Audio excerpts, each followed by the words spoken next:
আসসালামু আলাইকুম সবাইকে। আজকে আমরা চলে আসছি ঐতিহ্যবাহী শহীদনগর নতুন বাজারে। এই বাজারটি 1800 সালের মহা বিদ্রোহের পূর্বে এই অঞ্চলের সুমারীয় জনগোষ্ঠীর বাস ছিল। তারাই নিজেদের প্রয়োজন বোধে এই বাজার তৈরি করেছিল বলে জনশ্রুতি আছে।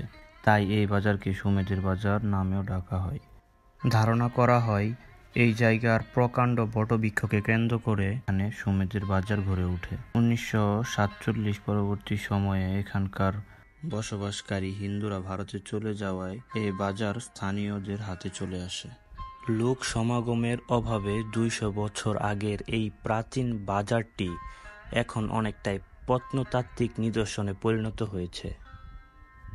প্রশাসন এবং গ্রামবাসীদের কাছে আকুল আবেদন থাকবে ইতিহাসের ধারক বাহক এই বাজারটিকে আবার প্রাণ ফিরিয়ে আনার চেষ্টা করার জন্য এবং বাজারটি যাতে আগের রূপে ফিরে আসতে পারে এই ব্যাপারে সহযোগিতা করার জন্য।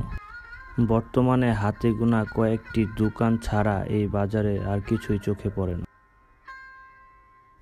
এই বটগাছতলার ছায়ায় যে হাট বসত, আজ সেখানে শুধুই নিঃসঙ্গতা।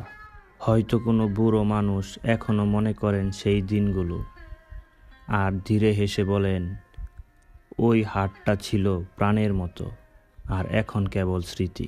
যথাযথ রক্ষণাবেক্ষণের অভাবে বাজারটির প্রায় ঘর এবং শেডঘরগুলো ধ্বংসাবশেষে পরিণত হয়েছে। এই বাজার শুধু পণ্য কেনাবেচার জায়গা নয়, বরং মানুষের গল্প, সম্পর্ক আর সাংস্কৃতিক এক চিরন্তন মিলনস্থল।